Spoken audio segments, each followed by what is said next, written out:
Zara Vex had a reputation. 3 successful infiltrations, 17 classified military installations compromised, and 1 entire planetary defense grid shut down with nothing more than a stolen uniform and an attitude problem. So when Commander Throx summoned her to his Obsidian office aboard the Dominion flagship, she knew this wasn't going to be another milk run. Agent Vex. Throx's voice rumbled like a landslide having an existential crisis. His 4 eyes focused on her with the kind of intensity usually reserved for interrogating prisoners or deciding which planet to blow up next. Your next assignment is critical to the Dominion's expansion plans. Zara lounged in the chair across from his desk, her natural form a shifting mass of silver that had settled into something vaguely humanoid. Let me guess. Another backwater colony that thinks plasma rifles are the height of military technology? Worse. Throx activated the holographic display, and a small blue planet materialized between them. Earth. Home to a species called humans. Intelligence suggests they're primitive, chaotic, and completely unpredictable. Perfect candidates for conquest if we can understand their weaknesses. The planet rotated slowly, deceptively peaceful. Zara had seen a dozen worlds just like it reduced to smoking craters. And you want me to what exactly? Count their missiles? Map their bunkers? Infiltrate their society. Learn how they think, how they organize, what makes them vulnerable. You have 30 cycles to compile a complete psychological profile. Throx's mandibles clicked with what passed for a smile in his species. Consider it a vacation. How dangerous could a bunch of hairless primates be? Famous last words, as it turned out. The transport dropped Zara at the edge of a human settlement called Denver, her molecular structure already shifting to match the local population. Bipedal, check. Mammalian, unfortunately, check. She'd studied their basic physiology, but actually inhabiting a human form felt like wearing clothes 3 sizes too small while someone played discordant music directly into her brain. The first thing that hit her was the noise. Not the organized cacophony of a military installation or the rhythmic hum of a properly functioning society, but pure chaos. Vehicles moved in seemingly random patterns, humans shouted at each other for no apparent tactical advantage, and everywhere she looked, someone was doing something that made absolutely no strategic sense. A human walked past her carrying a small animal that served no obvious purpose, except to make high-pitched noises and require constant attention. Another human stood motionless, staring at a rectangular device while moving his thumbs in patterns that couldn't possibly be operating heavy machinery. This was going to be easier than she thought. 3 days later, Zara had successfully assumed the identity of Zoe Valdez, complete with forged credentials and a manufactured employment history that would make any intelligence officer proud. Her target was Syntech Solutions, a mid-level technology company that seemed perfectly average and therefore perfect for observing typical human behavior. Welcome to the team, Zoe. Rick Hartman, her new supervisor, appeared at her desk with the kind of enthusiasm usually reserved for announcing military victories. He was approximately 40 human years old, losing the hair on his head while somehow gaining it in places that served no evolutionary purpose, and his smile could power a small space station. Thank you, Zara replied, still getting used to the way human vocal cords worked. I look forward to contributing to our mutual success. Rick's smile faltered slightly. Right. Well, let me introduce you to the gang. The gang, as it turned out, consisted of Maya Chen, a programmer who looked at the world like it had personally offended her ancestors, and Bob Wilson, a maintenance worker who somehow gave the impression of knowing more than he let on. Another new hire? Maya didn't look up from her computer screen. What happened to the last 3? They found better opportunities, Rick said with the tone of someone who'd practiced that phrase in the mirror.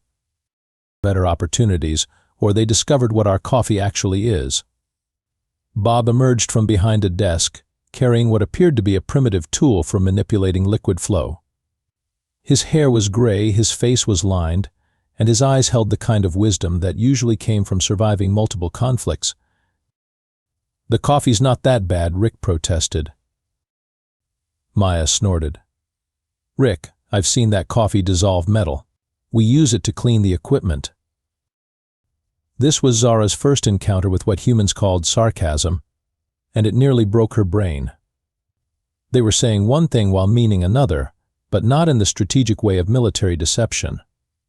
They seemed to enjoy it. For fun. The next few hours were a masterclass in human illogic. Rick spent 20 minutes explaining the importance of a task that could have been completed in 5, then apologized for taking up her time. Maya offered to help with technical questions while simultaneously complaining about having to help with technical questions. Bob fixed a printer that nobody had asked him to fix, refused payment, then wandered off humming what could charitably be called music. But the real revelation came at something called the lunch break. "You don't have to eat in the break room," Maya explained, leading Zara toward a small area filled with tables and chairs. "But it's either that or eat at your desk like some kind of corporate zombie." Corporate zombie? Zara was still compiling a list of human terms that made no sense. "You know, the kind of person who works through lunch, stays late for no reason, and thinks the company actually cares about them." Zara watched as Maya opened a container filled with what appeared to be plant matter arranged in patterns. "Do you not care about the success of your organization?" Maya paused, a piece of vegetation halfway to her mouth.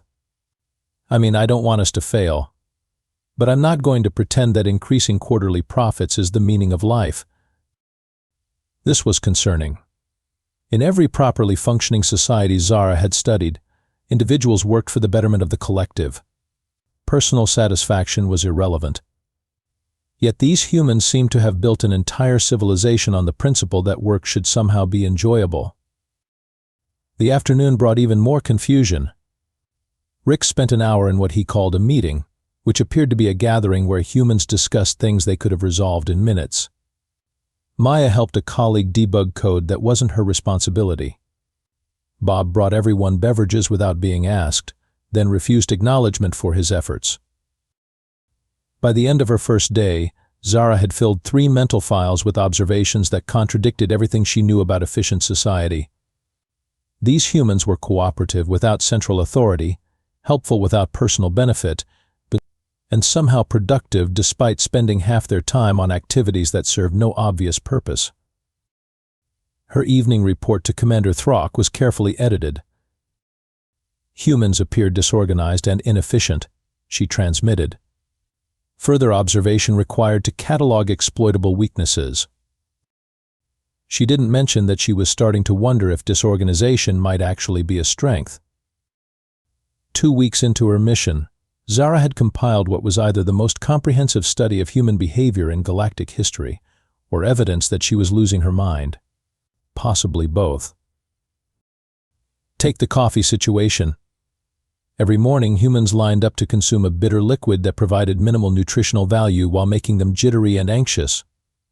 When Zara suggested they might be more efficient without this chemical dependency, Maya looked at her like she'd suggested removing their respiratory systems. "Zoe, honey, coffee isn't about efficiency. It's about not committing murder before 10 a.m. Another entry for the file labeled human statements that make no sense but everyone agrees with. Then there was the birthday party incident. Zara discovered Rick researching Maya's personal history, clearly planning some kind of operation. Surveillance suggested coordination with multiple other employees, secret purchases, and clandestine communications.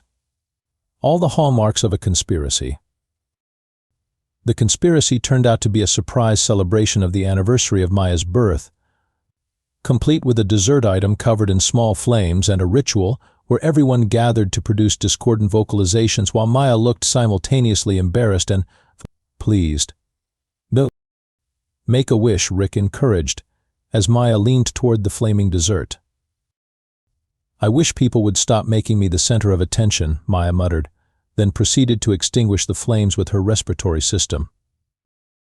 Everyone cheered. For what, Zara couldn't determine.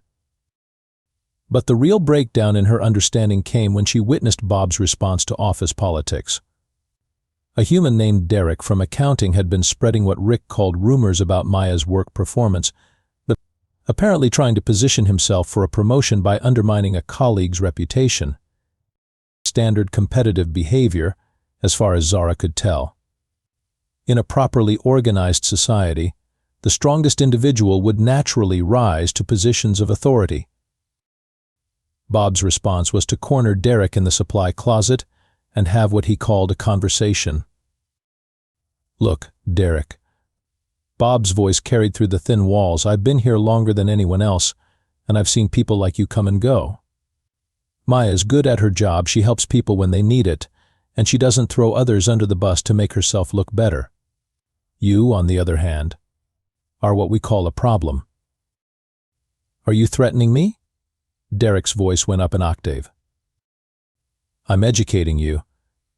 See, Maya's got friends here. Real friends. People who've got her back.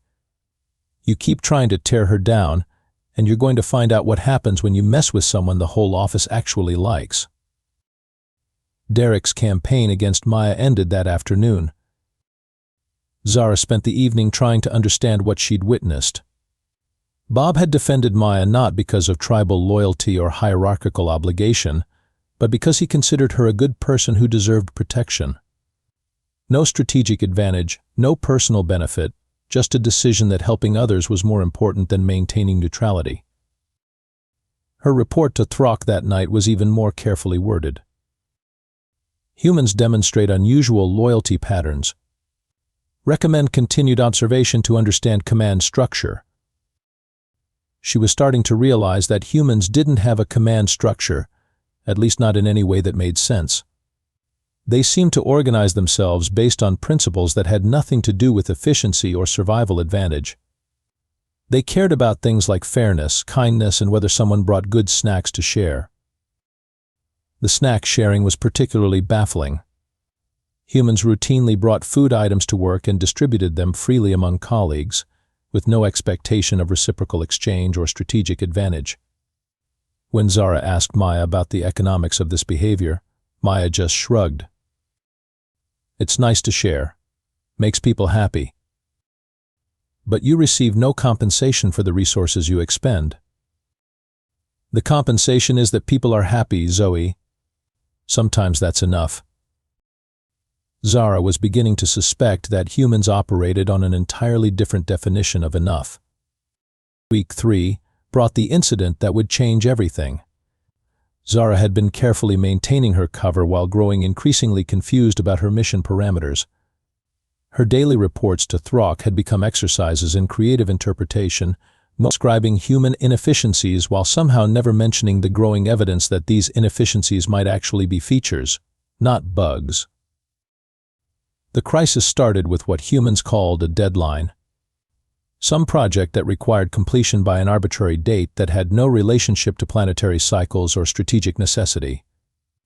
The entire office had been working extended hours, consuming even more of their chemical stimulant beverages, and displaying stress indicators that would have sent any reasonable species to medical facilities. Zara had been observing this behavior with professional detachment until Derek from accounting decided to make another play for advancement. This time, his strategy involved publicly questioning Zara's qualifications during a meeting, suggesting that maybe the new hire wasn't pulling her weight during crunch time. "I'm just saying," Derek announced to the assembled group. "Some of us have been here longer and know how things really work around here." The implication was clear: Zara was an outsider who didn't belong. Before she could formulate a response, Bob spoke up from the back of the room. "Derek, with all due respect, which is none, you couldn't pull your own weight if it was attached to a helium balloon. Zoe's been here 3 weeks and already contributes more than you have in 3 years. That's not appropriate workplace discourse," Derek protested. "Neither is throwing new employees under the bus because you're worried about your own job security," Maya added, not looking up from her computer. "But here we are." Rick, clearly uncomfortable with conflict, tried to mediate. "Let's all take a step back and remember we're on the same team." "No," Bob stood up, and for the first time since Zara had known him, he looked genuinely angry. "We're not all on the same team. Most of us are trying to do good work and help each other succeed. Derek's trying to tear people down so he can climb over the wreckage. Those aren't the same thing. The meeting ended awkwardly, but the aftermath was what broke Zara's brain. Instead of letting her fight her own battles or maintaining professional distance, her colleagues rallied around her. Maya invited her for what she called a girls' night, which apparently involved consuming fermented beverages while discussing workplace politics and sharing personal stories. "Don't let Derek get to you," Maya said, pouring something purple into glasses that looked like they'd been stolen from a chemistry lab. "He pulls this crap with everyone new." Bob shut him down pretty effectively. "Why did Bob defend me?" Zara asked, still trying to understand the tactical advantage of the maneuver. Maya paused, glass halfway to her lips. "Because you're one of us now. That's what we do. We look out for each other. But I haven't proven my value to the group. I haven't demonstrated superior skills or strategic thinking. Zoe, honey, you make excellent coffee, you actually listen when people talk, and you haven't once tried to throw someone else under the bus to make yourself look better. In my book, that makes you more valuable than half the management team." That night, alone in her temporary housing unit, Zara tried to compose her regular report to Commander Throck. Her fingers hovered over the communication device as she struggled to find the words. How could she explain that humans defended each other not out of strategic necessity, but out of something they called caring? How could she describe a species that measured value not in terms of military capability or resource acquisition, but in terms of whether someone was kind to their colleagues? How could she tell Throck that she was starting to think the Dominion had it all wrong? The communication from Throck arrived before she could send her report. Agent Vex. Intelligence suggests human military capabilities may be greater than initially assessed. Accelerate timeline. Full psychological profile required within 10 cycles. Invasion fleet preparing for deployment. Invasion fleet. For the first time since arriving on Earth, Zara felt something she didn't immediately recognize. It took her several minutes to identify the sensation as fear. Not fear for herself, but fear for Rick with his terrible jokes and genuine enthusiasm. Fear for Maya with her cynical exterior and loyal heart. Fear for Bob with his quiet wisdom and protective instincts. Fear for people who had welcomed her, defended her, and treated her like family without asking for anything in return. She was in serious trouble. The next morning brought two surprises that would change the course of galactic history, though nobody knew it at the time. The first surprise was Bob, appearing at Zara's desk with 2 cups of coffee and a knowing look that made her stomach drop to somewhere around her knees. "Morning, Zoe. Or should I say, Agent Vex." Zara's carefully maintained human form flickered for just a moment, her molecular structure responding to shock. "I don't know what you mean." Bob sat down, completely relaxed, and took a sip of his coffee. "Honey, I've been working maintenance for 30 years. You learn to notice things that don't quite fit. Like how you never eat the same food twice, or how you always pause just a second too long before laughing at jokes. Or how you hold tools like you've never seen them before, but somehow always know exactly how they work. That doesn't prove anything." "No, but the way you don't cast a shadow under fluorescent lights kind of does." Bob's smile was gentle, not accusatory. "Question is, what kind of alien are you, and are you here to hurt people I care about?" Zara stared at him, her centuries of training completely useless for this situation. "You're not afraid." "Should I be?" Most species would be terrified to discover an infiltrator in their midst. Most species aren't humans. We're weird like that. Bob leaned back in his chair. "Besides, you make the best coffee this office has seen in decades. I'm not about to report someone who's improved our quality of life." The second surprise came 20 minutes later when Maya knocked on the break room door. "Hey Bob, Rick wants to know if you can fix the printer in conference room B." She paused, looking at Zara. Also, Zoe, just so you know, we figured out you're not exactly from around here about 2 weeks ago. Zara's coffee cup hit the table harder than intended. We? Me, Rick, me, and Bob. Well, Bob figured it out first, but the rest of us caught on when you asked what a weekend was. Maya grinned. Also, you eat pizza with a fork. Dead giveaway. And you're all okay with this? Zoe, you're kind, you work hard, you don't micromanage, and you've never once made inappropriate comments about anyone's appearance. As far as I'm concerned, you're the best coworker I've had in years. I don't care if you're from Mars. Not Mars, Zara said weakly. Wherever. Point is, you're one of us now. That was when Commander Throck materialized in the break room. To his credit, Throck had done his research. His holographic projection looked almost human, if you ignored the fact that he was 8 feet tall, had skin like polished obsidian, and radiated the kind of menace that made houseplants wilt. Agent Vex, his voice filled the small room like approaching thunder. You have failed to report for 3 cycles. Explain. Maya dropped her coffee mug. Bob stood up slowly, positioning himself between Throck and Zara. Even without understanding the situation, their instincts were to protect her. Commander, Zara's voice was steady, but her hands were shaking. I require additional time to complete the psychological assessment. Unacceptable. The fleet moves to attack position in 6 hours. Provide targeting coordinates for major population centers immediately. Attack position? Bob's voice was quiet, deadly. Zoe, please tell me this isn't what it sounds like. Zara looked at Bob, at Maya still holding her broken coffee mug, at the break room where she'd spent the last 3 weeks learning what it meant to be part of something bigger than herself. No, she said. Throck's 4 eyes focused on her with laser intensity. Clarify.